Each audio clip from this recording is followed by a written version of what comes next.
Les doy nuevamente la bienvenida. Con la ayuda del Señor vamos a seguir con nuestro estudio en el Salmo número 1, que dejamos a medias en nuestra sesión anterior. Si tuvieron ocasión de seguir ese estudio, pues recordarán que comenzamos viendo el carácter del justo, tanto desde una perspectiva negativa, es decir, cosas que no hace el justo. Recuerdan ustedes que no anduvo, no estuvo, no se ha sentado, eran las tres primeras cosas que nos decía acerca de él. Y luego, finalmente, nos habló de cosas positivas, no solamente de ese aspecto negativo de la santidad, que es necesario en un mundo donde hay tantas cosas malas. Evidentemente hay que decir que no a muchas cosas, evidentemente. Ahora, nos hablaba también de cosas positivas, y es especialmente subrayamos ese deseo, ese deleite por la palabra de Dios, por la ley de Dios. Y nos quedamos ahí, en ese punto. Entonces ahora continuaremos con el estudio, pero lo primero que vamos a hacer va a ser volver a leer el Salmo, que es corto, es muy hermoso, vale la pena estar bien familiarizados con él e incluso aprendérselo de memoria. Vamos a leerlo entonces, dice así: Bienaventurado el varón que no anduvo en consejo de malos, ni estuvo en camino de pecadores, ni en silla de escarnecedores se ha sentado, sino que en la ley de Jehová está su delicia, y en su ley medita de día y de noche. Será como árbol plantado junto a corrientes de aguas, que da su fruto en su tiempo, y su hoja no cae, y todo lo que hace prosperará. No así los malos, que son como el tamo que arrebata el viento. Por tanto, no se levantarán los malos en el juicio, ni los pecadores en la congregación de los justos. Porque Jehová conoce el camino de los justos, mas la senda de los malos perecerá. Bueno, ya digo, esto es la continuación de una sesión previa que es importante tener en cuenta para entender que es una continuación. Bien, pues nos quedamos viendo aquella última parte que tenía que ver con el deleite del justo en la palabra de Dios. Ahora, este carácter, tanto en lo negativo, cosas que no hace, como en lo positivo, cosas que sí que hace, pues ha de dar necesariamente su fruto. Veamos cómo continúa el Salmo.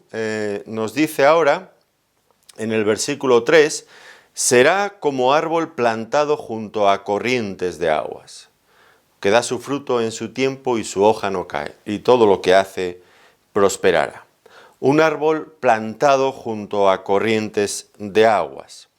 Y esto quizás el salmista en este momento pues estaba pensando en una escena que habría visto seguramente en muchas ocasiones, pues zonas desérticas, zonas áridas, y de repente, como si se produjera un milagro, de ese terreno estéril, pues aparecían árboles frondosos, vegetación verde.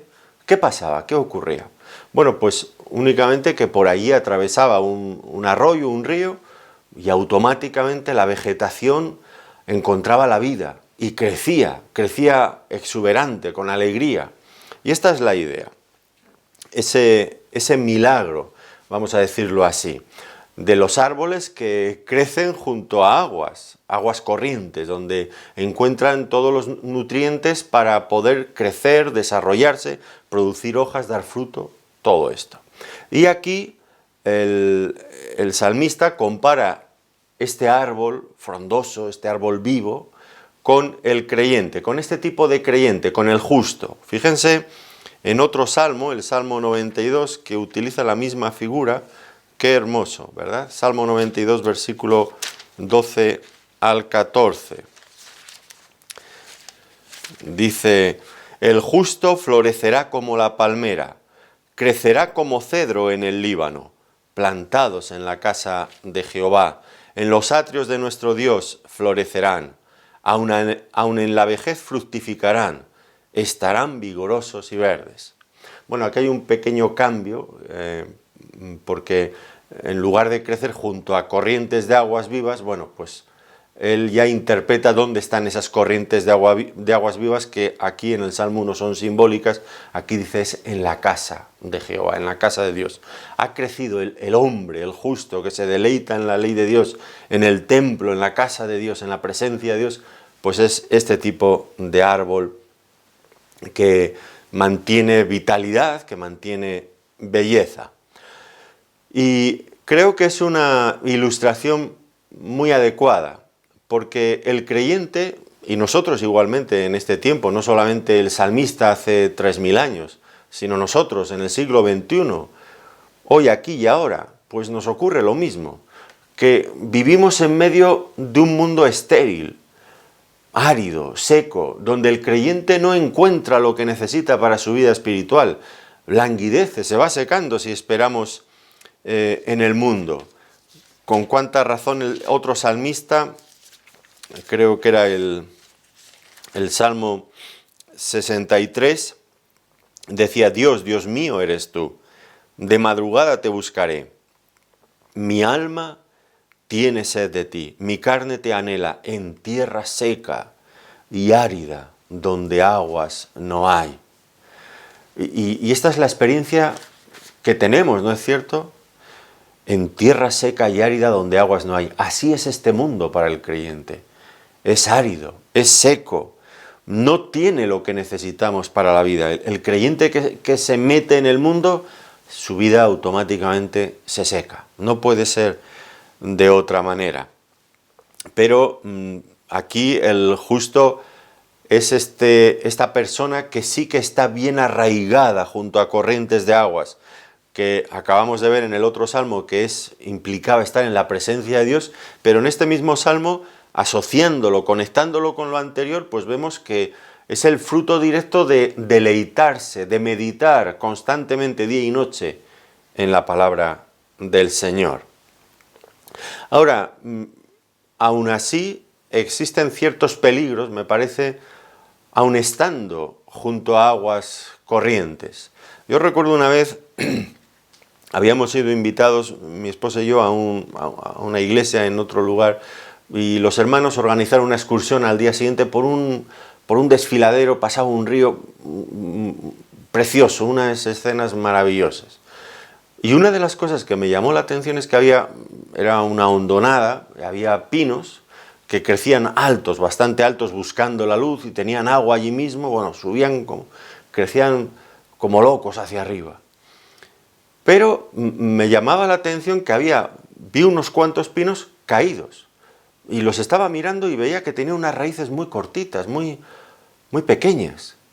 Y yo no sé, bueno, igual la explicación que les voy a dar no es la correcta, no lo sé, pero yo la deducción que hice, pues es que eran árboles que tenían allí mismo el agua, no tenían que esforzarse en profundizar mucho más las raíces para conseguir los nutrientes, el agua, la humedad que necesitaban, ya lo tenían allí mismo. Así que no se habían, vamos a hablar como si el árbol fuera capaz de pensar, no se habían preocupado en ahondar, en profundizar sus raíces. Se habían conformado con esa capa exterior menos profunda, más superficial.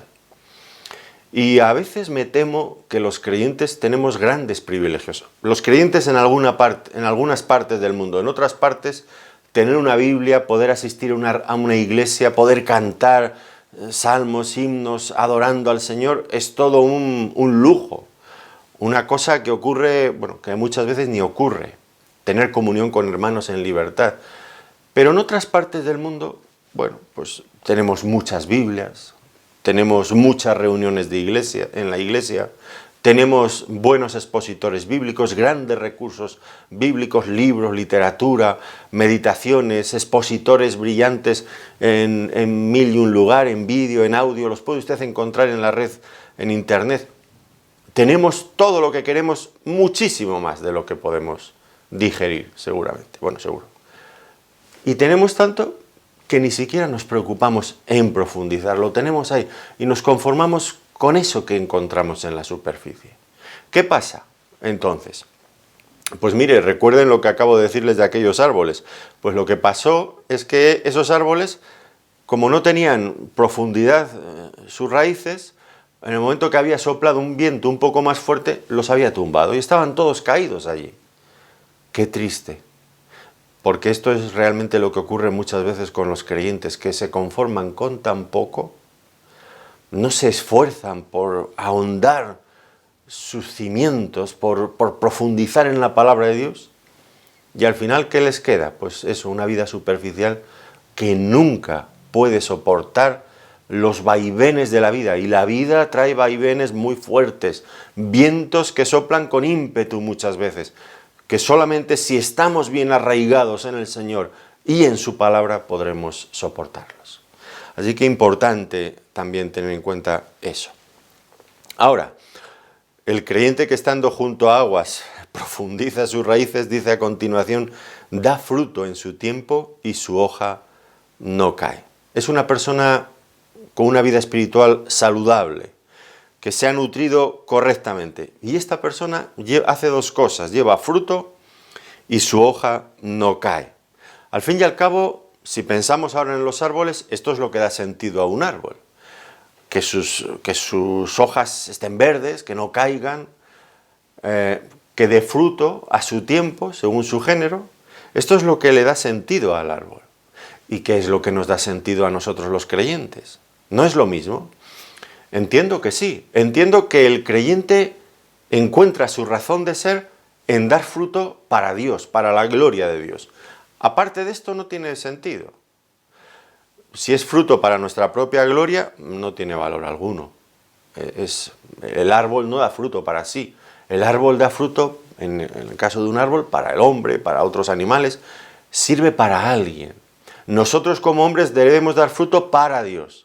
Y luego esas hojas que nos hablan de la belleza de esos árboles frondosos, que te colocas debajo de ellos y te dan sombra, que los ves en la lejanía y dices, qué belleza de árboles, con sus hojas limpias, después de haber llovido y resplandecientes. El creyente tiene que dar fruto y tiene que reflejar la belleza del carácter del Hijo de Dios que nos ha salvado, que nos parezcamos a Él, que manifestemos su gloria, la gloria de Dios, que alumbremos con la luz de Dios, que manifestemos esta belleza, para que otros hombres puedan ver, no nuestra grandeza, por supuesto que no, sino la belleza de Dios, de nuestro Salvador. Y no solamente hace esto es el sentido de la vida del creyente. Si no tenemos esta finalidad, si la finalidad es dar fruto para nosotros, parecernos bellos a nosotros mismos, es que no hemos entendido nada. Estamos haciendo girar la vida en torno a nosotros mismos y eso es la peor equivocación de todas. Nuestra vida debe de girar en torno a Dios. Tiene que tener el enfoque correcto para que nuestra vida tenga valor. Y entonces daremos fruto. Fruto según la especie, el género de cada árbol. Fruto a su tiempo. Cada árbol tiene su tiempo para dar fruto. Y el creyente le pasa lo mismo, ocurrirá lo mismo con él. Estaba mirando en una concordancia las veces que aparece esta expresión en el Nuevo Testamento de dar fruto. Y hay muchas ocasiones. Y automáticamente empiezas a darte cuenta la variedad de frutos que el creyente debe producir. Y habrá momentos que dará un tipo de frutos. Y habrá momentos que dará otro tipo de frutos. ¿Qué frutos pueden ser estos? Bueno, en Hebreos 13:15 dice, fruto de labios que confiesan su nombre. Habrá momentos que adoraremos, que confesaremos el nombre del Señor. En Romanos 1:13 nos habla de que el apóstol Pablo quería ir a Roma para tener allí comunión y edificación con los creyentes. Pues será un fruto de este tipo, fruto de comunión, de edificación. Podremos dar fruto en nuestra relación con los hermanos, podremos edificarles. Fruto de santificación, dice Romanos capítulo 6, versículo 22. Fruto de ofrendas económicas. En Romanos 15, 28 también es un fruto agradable a Dios, cuando se hace correctamente, con lógica, con criterio, con orden, con sabiduría. También en otras ocasiones veremos fruto de almas convertidas, llevadas a los pies del Señor, dice Romanos 16, 5. Fruto de buenas obras, dice Colosenses 1, 10. Eso engloba tantas y tantas cosas, buenas obras. Frutos de justicia y de paz, dice Santiago capítulo 3 y versículo 18. Frutos de conocimiento de nuestro Señor Jesucristo, en 2 Pedro 1:8. Fruto, tenemos que dar fruto, tenemos que avanzar para dar este fruto, que se demuestre, por ejemplo, ahora esto que acabamos de leer, demos fruto de conocimiento de nuestro Señor Jesucristo, que se manifieste, que pasan los años, pasan los meses, pasa la vida, y de verdad se manifieste que estamos dando frutos, porque conocemos cada vez más al Señor. Qué importante es escuchar a los hermanos orar en la iglesia.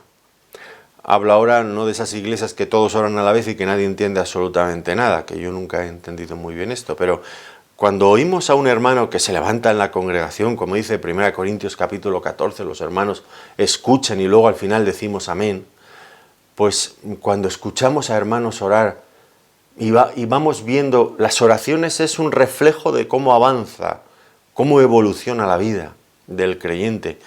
Y vas escuchando nuevos conceptos, cómo adora a Dios de una forma renovada, con nuevas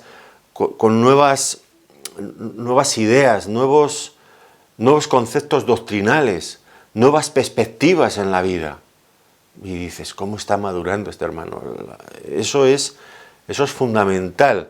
O en la forma en la que un hermano joven empieza a predicar, pero poco a poco se va dando uno cuenta cómo dedica tiempo a estudiar la palabra y se nota en el púlpito, cómo cuando sube, pues cada vez desarrolla mucho mejor la palabra de Dios, tiene mucha más frescura, tiene poder del Espíritu Santo, traza bien la palabra de Dios, sabe lo que quiere decir, sabe relacionar unos textos con otros, sabe conectar las ideas, sabe explicarlas.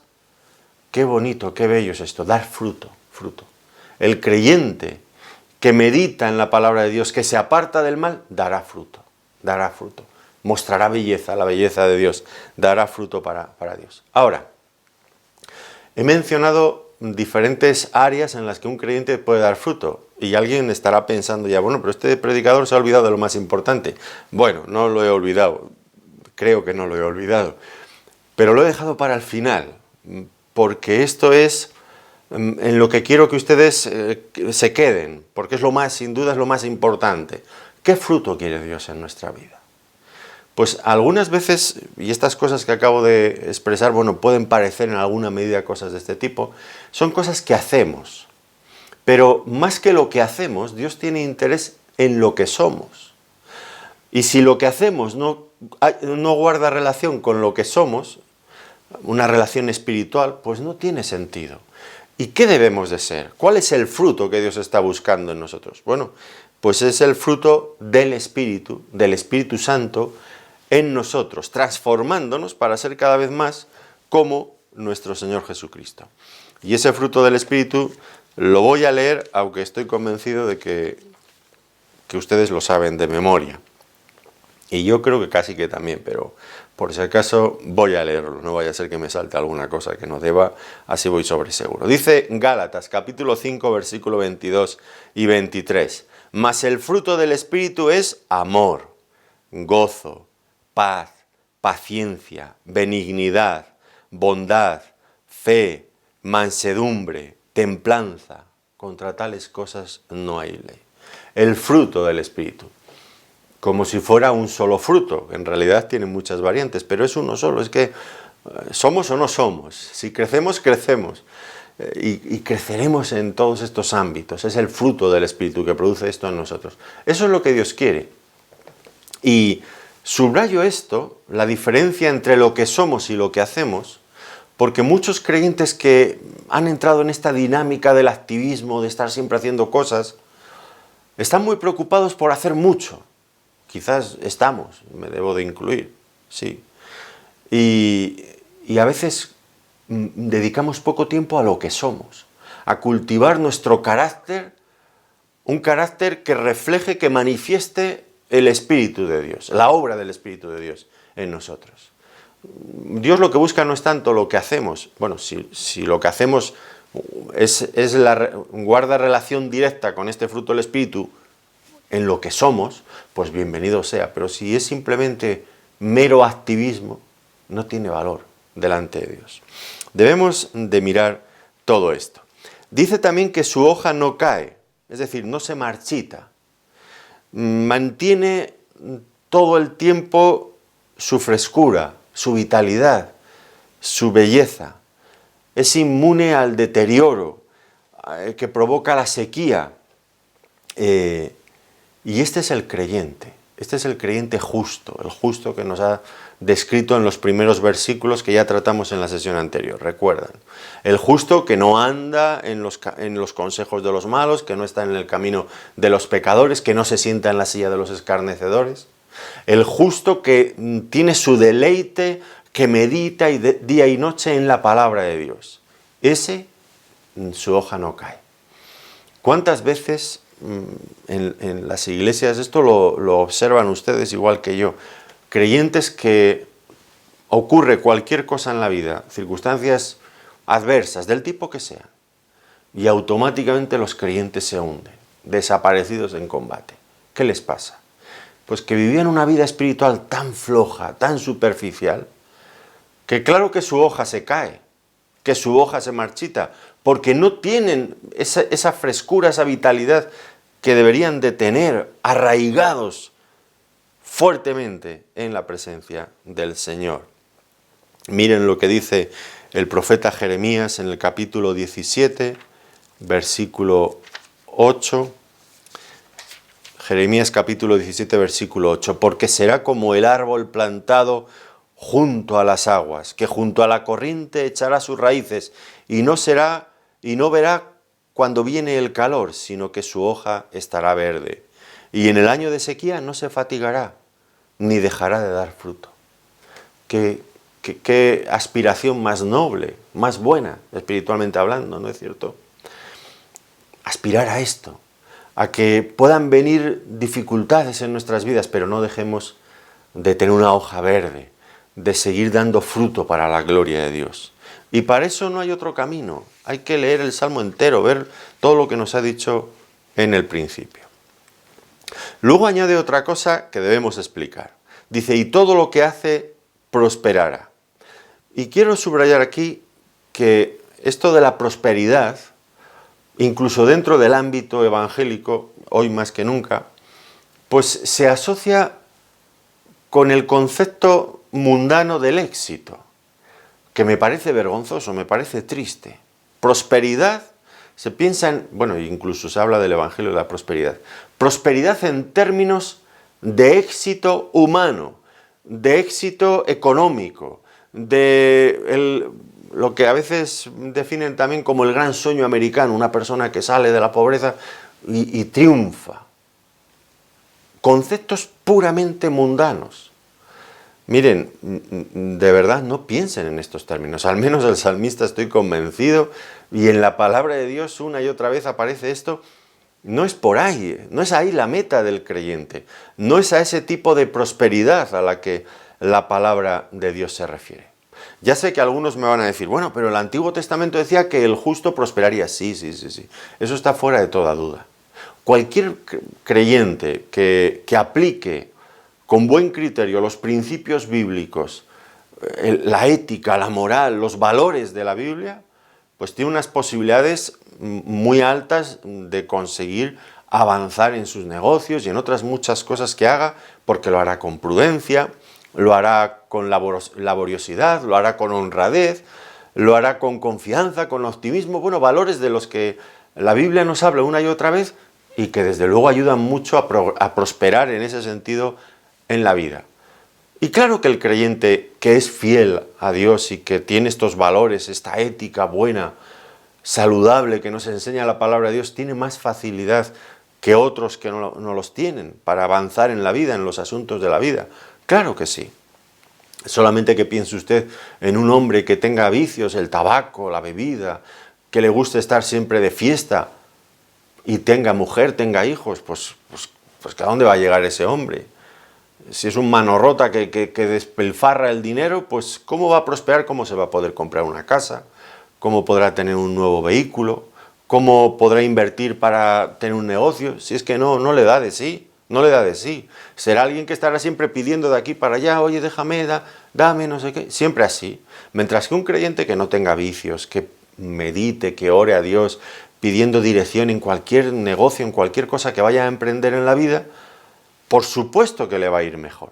Pero insisto, no es este el tipo de prosperidad en el que Dios está interesado con nosotros. Y si está pensando usted que eso es así, pues déjeme que le diga que no es, que está equivocado, que es que deje de pensar así, que Dios no está preocupado exactamente por esto, por esos logros temporales que nosotros podamos tener. Dios en lo que está realmente preocupado e interesado es en el desarrollo de nuestro carácter, para que cada día se parezca más al de Cristo. Y si no pensamos así, nos hemos mundanalizado. Si nuestra meta es vivir mejor, tener más dinero y un estado de bienestar mejor, y disfrutar y presumir delante del vecino y delante del otro amigo que tengo un coche nuevo, que tengo una casa no sé qué, que me voy de vacaciones a no sé dónde, si eso creen que es la meta de la vida del creyente, nos hemos equivocado. La meta en la vida del creyente es parecerse cada vez más a Cristo. Fuera de esto no tiene sentido.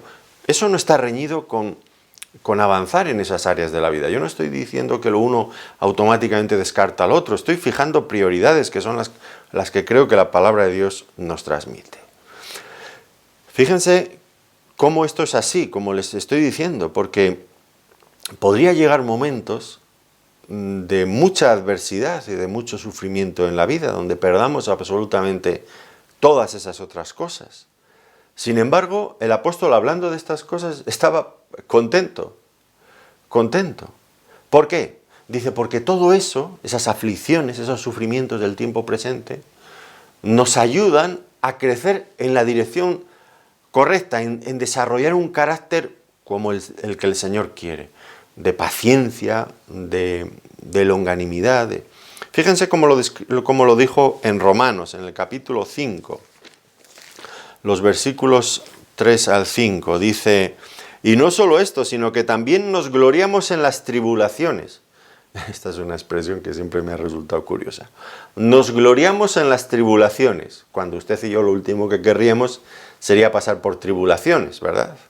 Nos gloriamos en las tribulaciones sabiendo que la tribulación produce paciencia. Es decir, puedo pasar por momentos muy malos en la vida, pero esto tiene una cosa muy buena y por eso me glorio, dice Pablo, produce paciencia. Esa parte, que es lo que les estoy diciendo, en la que Dios tiene interés en nosotros, en formar un carácter cristiano. Produce paciencia, y la paciencia prueba, y la prueba esperanza. Y la esperanza no avergüenza, porque el amor de Dios ha sido derramado en nuestros corazones por el Espíritu Santo que nos fue dado. Así que esto es en lo que Dios quiere que prosperemos. Y el justo prospera en estos términos. Esto es lo realmente importante. ¿Y por qué sabemos que es lo realmente importante? Pues mire, la prueba definitiva está en hacernos la siguiente pregunta. ¿Qué nos vamos a llevar de esta vida? Usted no se va a llevar su casa, ni la casa que tiene en la playa, ni la casa que tenga en la montaña, ni la casa que tenga en la ciudad. No se va a llevar el coche nuevo que se ha comprado, no se va a llevar nada de todo eso. ¿Qué se va a llevar usted? Pues lo único que se va a llevar es todo aquello que usted haya logrado avanzar en conocer más del Señor y en parecerse más al Señor. Eso, como diría el libro de Apocalipsis, eso, no otras cosas. Sus obras con ellos siguen. Todo aquello que hayamos hecho para el reino de Dios, que haya servido para manifestar la gloria de Dios, todo aquel crecimiento del que antes hablaba, eso nos lo llevaremos. El resto se queda aquí. Por eso le digo que la prosperidad que interesa no es una prosperidad que nos vamos a dejar aquí abandonada, sino la que nos vamos a llevar. Esa es la auténtica inversión, la inversión que se hace en el reino de los cielos, que nos acompañará una vez que pasemos el umbral de esta vida y pasemos a la otra vida. Pues esto es en cuanto al justo. Ahora vamos a hablar, el Salmo nos va a hablar del malo, del hombre malo, también descrito como el perverso, el inicuo. Se describe de muchas maneras a lo largo de la Biblia y de los Salmos. Y vamos a ver algunos detalles de estos hombres malos. Lo primero que nos dice es que son como el tamo que arrebata el viento, como el tamo que arrebata el viento. Y aquí, en esta ocasión, la escena es tomada de la vida agraria. Ustedes, si viven en ese ambiente rural o han tenido ocasión de conocer, pues ya saben lo que era la práctica de aventar el trigo una vez que había sido trillado. La finalidad era separar el grano de la paja, de la cáscara, y entonces eso se hacía aventándolo, se lanzaba al aire, un día que hubiera un poquito de brisa, de viento, poquito, y entonces el grano, como tiene mayor peso, pues cae al suelo. Mientras que ese polvillo, el tamo, esa paja, esa cáscara liviana que recubre el trigo, pues al ser lanzado hacia arriba, nada más que soplar un poquito el viento, pues se lo llevaría, porque era menudo, porque no tenía peso. El grano cae, pero el tamo se lo lleva el viento. Y aquí el malo es comparado con ese tamo que arrebata el viento. Y esto nos sugiere diferentes ideas, creo que interesantes, en las que debemos de meditar. En principio, fijémonos qué nos dice acerca del malo. Nos habla de lo insustancial de su personalidad. Una personalidad insustancial. Es verdad, puede ser un hombre rico y poderoso, puede ser un hombre divertido y alegre, pero desde una perspectiva bíblica, y esta es la perspectiva que vale la pena tener en cuenta, desde una perspectiva bíblica carece de las cualidades esenciales del hombre que conoce a Dios. Es insustancial. Su conversación no le va a enriquecer espiritualmente. Usted va a quedar igual de empobrecido cuando esté con ellos, aunque sean muy divertidos, aunque tengan mucho dinero, aunque sean lo que sea. Insustancial. Además, nos muestra el verdadero valor de estas personas. Tal vez son personas que nosotros admiramos. Esto es una cosa preocupante a veces, ¿no?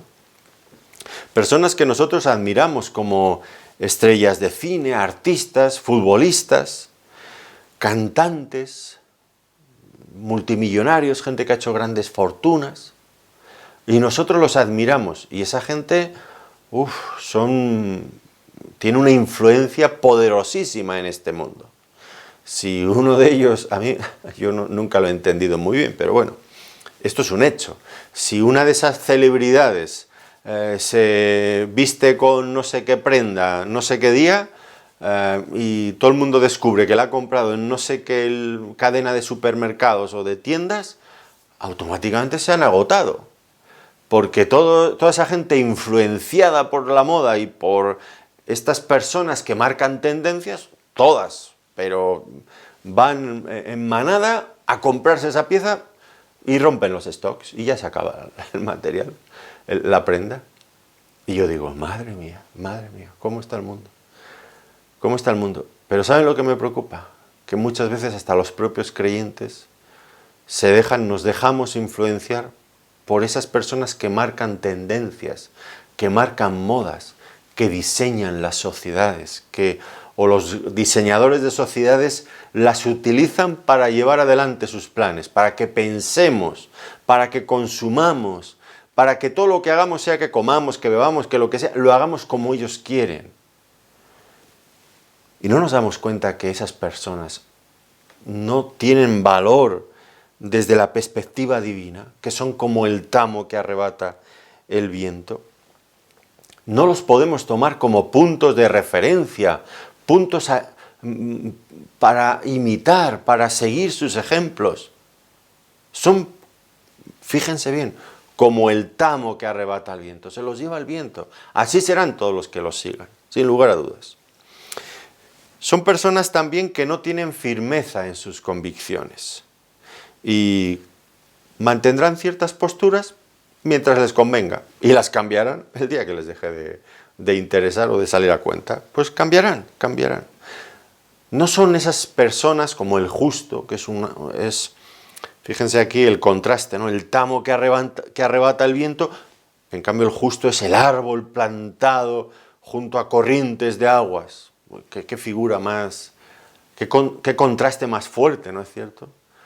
El justo es alguien que tiene convicciones bien arraigadas, que permanece contra viento y marea, sabe lo que cree y lo mantiene, lo defiende, permanece en ello. El impío, el malo, pues es de esta otra manera, creerá o cambiará según le convenga. no va a buscarse problemas por mantener principios éticos, los cambiará tanto como haga falta. Y a mí esto me llama la atención, ¿no? Yo recuerdo aquí en España personas mayores, ahora mismo estoy pensando en personas pues de la edad de mis padres, o 70 y tantos, 80 años, y personas que, bueno, pues antes, en su juventud, bueno, lo que existía, a lo que se le daba valor era el matrimonio entre un hombre y una mujer. Y empezaron hace ya años empezaron a aparecer algunos, lo que llaman el movimiento gay, los homosexuales, lesbianas, y todas estas personas mayores decían, ¡ah, qué asco! Un hombre con un hombre. Lo decían así, esto lo he escuchado montones de veces. Esas mismas personas, ahora mismo, si usted habla con ellas, le van a decir, bueno, pues ¿qué hay de malo? Si se quieren, ¿qué va a haber de malo? Yo he escuchado a personas pasar de un extremo al otro, de decir, qué asco, bueno, pues que si se aman, qué cosa más bonita, qué puede haber de malo en todo eso. ¿Cómo puede ser? En algún momento han estado equivocados, evidentemente, o antes o ahora. Pero ambas cosas no pueden ser verdad, eso está claro, ¿no? Lo que quiero decir ahora es como una persona que no está arraigada en la palabra de Dios, puede cambiar de un lado para el otro y pasar de una postura en blanco a una postura en negro sin pestañear, en fin. Lo triste es que los creyentes hagan lo mismo. Que los creyentes seamos de ese tipo. Que no tengamos principios, que si el mundo va por aquí, nosotros vayamos también. Y que si el mundo nos dice para allá, nosotros vayamos para allá. Ese es el impío, el que es como el tamo, que no tiene convicciones, que no está arraigado en ninguna parte y que vuela con las modas. Va y viene, no tiene permanencia. Cuidado con esto. Y nos habla también del valor que tienen, ya hemos avanzado algo de esto, ¿no? Cuando el campesino, el agricultor, pues ya ha separado el grano de todo lo demás lo deja allí en la era. Lo que le interesa es el grano de trigo, el tamo, la paja, todo eso, bueno, pues que se la lleve el viento. No sirve para nada, no tiene valor para el agricultor. Y eso es lo que debe de ser también nuestro criterio, ver al impío de esa manera, que a veces creo que no los vemos así. Y esto puede tal vez plantearnos cierto problema, porque estoy haciendo afirmaciones un tanto drásticas, muy rotundas, ¿no es cierto? Porque alguien que me escuche puede pensar, bueno, pero todo lo que las personas que no son creyentes hacen no tiene ningún valor. Podemos pensar, por ejemplo, en las aportaciones que hayan podido hacer investigadores científicos, que hayan hecho los reformadores sociales, inventores. Eso no tiene ningún valor. Bueno, volvamos nuevamente a nuestra perspectiva bíblica, a la que antes mencionábamos. No podemos negar que muchas de estas cosas han mejorado increíblemente nuestro bienestar, nuestra calidad de vida, ha prolongado el tiempo de nuestra vida. Efectivamente, ha habido grandes avances en todo eso y tenemos que reconocerles ese mérito, sin lugar a dudas, sin lugar a dudas. Ahora, desde la perspectiva bíblica, desde la perspectiva de Dios, que es la que al final cuenta y debe de prevalecer para el creyente, pues esas creaciones, esos inventos, esas mejoras, pues en ningún momento son capaces de abrirnos los ojos para explicarnos cuál es el verdadero sentido de la vida. Más bien nos arraigan más en esta vida presente y nos quieren llevar muchas veces a olvidar lo que hay más allá. Tampoco nos pueden cambiar moralmente, no nos hacen mejores personas, hacen que vivamos mejor, pero no nos hacen mejores personas. Prolongan nuestra vida, pero no nos dan sentido a la vida. Nos facilitan, por ejemplo, la comunicación, otras muchas cosas, pero ¿De qué sirve si no nos libran de nuestros odios, de nuestras ambiciones a veces desmesuradas, de tantas y tantas cosas que tenemos, de nuestro egoísmo? Sí, es verdad, aportan cosas a cierto nivel, pero no esas otras cosas que realmente nos hacen tanta falta y que van a tener esa proyección hacia la eternidad, que nos van a acompañar allí. Sin desmerecer lo que estos grandes inventores o científicos han hecho, sin quitarles el mérito que les corresponde, que indudablemente lo tienen a cierta escala, en cierta dimensión, pero hay que reconocer también que lo que verdaderamente importa es eso otro, que solamente la palabra de Dios nos puede transmitir, que nos dé sentido a la vida, que sea capaz de transformarnos para que la vida que vivimos tenga un valor diferente. Eso es lo realmente importante. Por lo tanto, mantengamos esta perspectiva correcta que nos da la Biblia, el justo como un árbol firme, permanente, fructífero, hermoso. El malo, pues no pasa de ser polvo que arrebata el viento, que se lleva el viento. Ese es el carácter, la forma de ser, la esencia de los malos. Y ahora el Salmo ya entra en su desenlace y nos va a mostrar, por último, el fin de ambos caminos. Y nos va a decir lo primero: por tanto, no se levantarán los malos en el juicio, ni los pecadores en la congregación de los justos. ¿De qué nos habla esto? Bueno, nos dice que va a llegar un día de juicio para todos. Y entonces, en ese día de juicio, la verdad última de las cosas será revelada. ¿Y qué ocurrirá entonces? Bueno, pues el Salmo ya nos ofrece un adelanto de lo que va a ocurrir. Importante que le prestemos atención para saber lo que viene después. Siempre queremos saber el futuro, ¿verdad? Aquí lo tenemos. Dice, los malos no se levantarán en el juicio. La idea es que cuando llegue ese momento del juicio, el malo sentirá tanta vergüenza, no tendrá argumentos, nada que presentar, que alegar en su defensa, callará avergonzado, no se levantará. Asumirá su condena justamente, porque era lo justo, porque era lo razonable. ¿Cómo es? Qué diferente es hoy en día, ¿no es cierto? Hoy el malo hace prevalecer su voluntad. Incluso si hace falta, cambiarán las leyes para que el malo pueda seguir haciendo lo que hace bajo el amparo de las leyes. ¿Cuántas veces las leyes han sido cambiadas para que los malos hagan lo que quieran? Es triste, es triste. Aquí la justicia no prevalece, pero allí aquel día sí. Allí el injusto, el impío no se levantará, no hablará, no dirá nada. Hoy es frecuente encontrarnos con eso que decía el profeta Isaías: a lo malo llaman bueno y a lo bueno llaman malo. Eso hoy ocurre a todas horas. Hoy el trigo se camufla, la cizaña se camufla en medio del trigo. A veces es tan difícil separar las cosas, saber qué es la verdad, saber lo que es bueno. El bueno es criticado por lo que hace y el malo es alabado por lo que hace. Y uno no sabe dónde está la verdad. ¿Qué es la verdad? ¿Qué es lo correcto?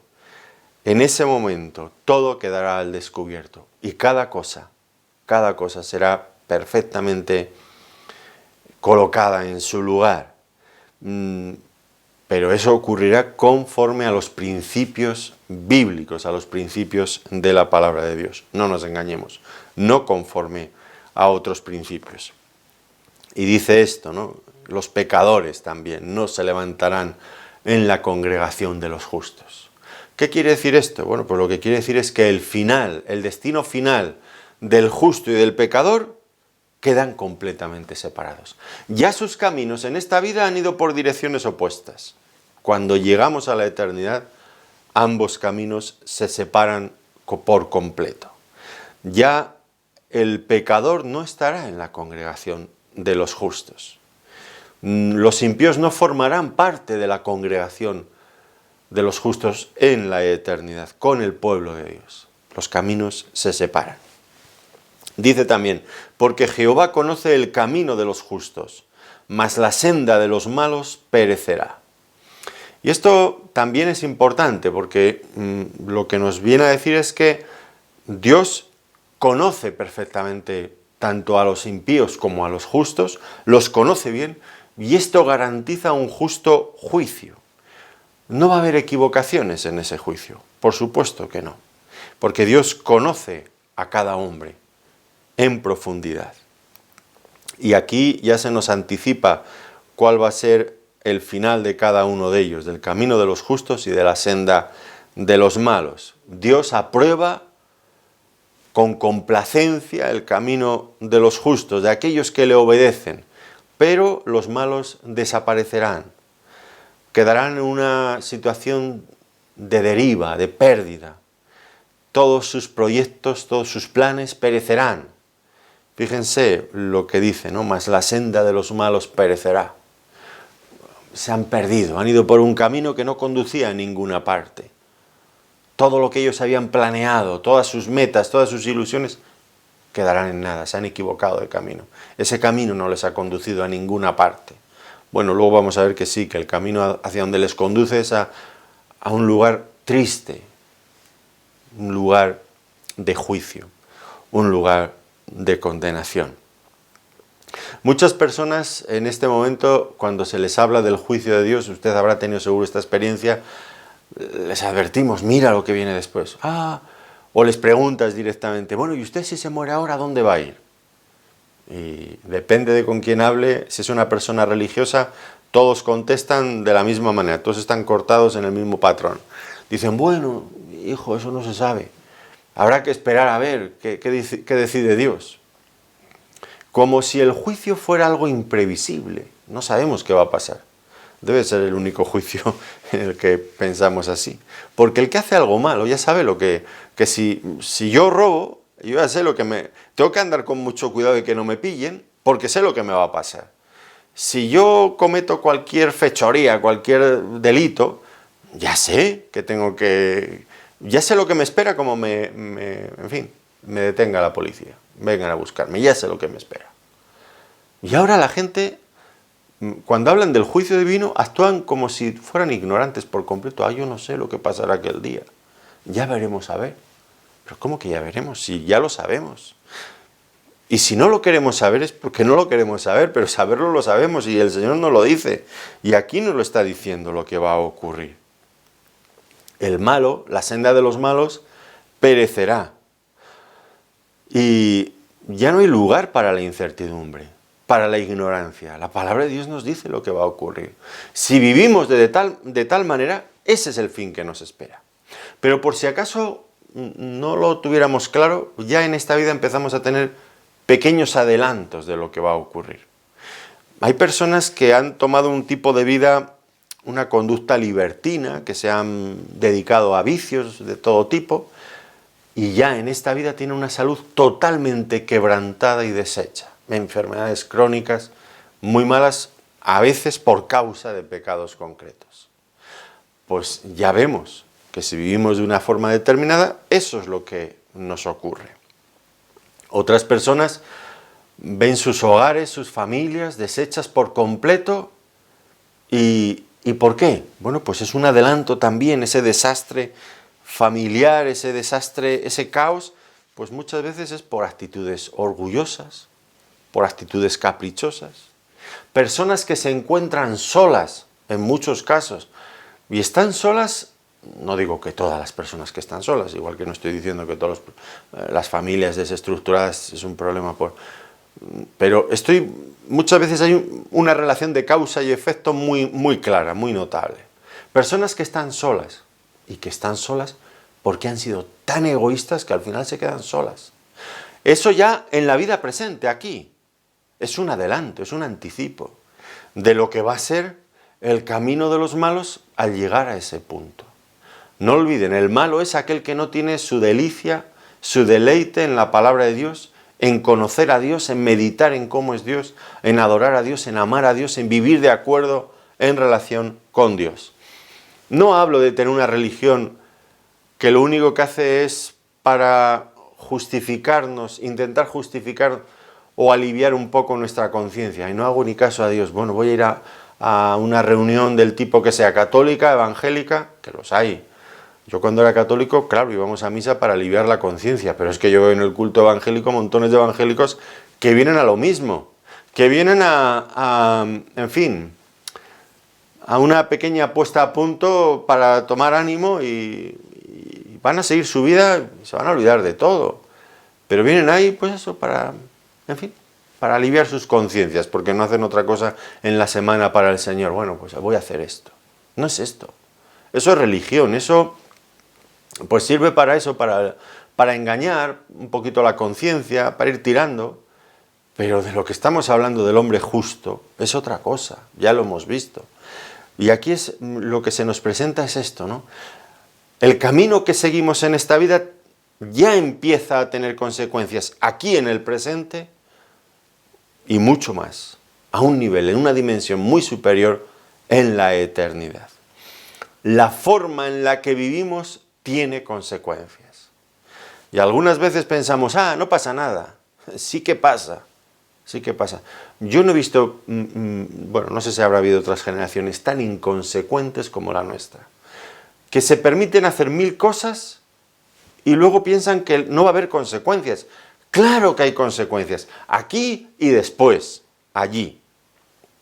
Y ahora el Salmo, pues quiere que nos demos cuenta, está colocándonos, tiene una finalidad didáctica, nos coloca al comienzo de los dos caminos y nos dice, mira, ese es el camino del justo, mira, ese es el camino del malo.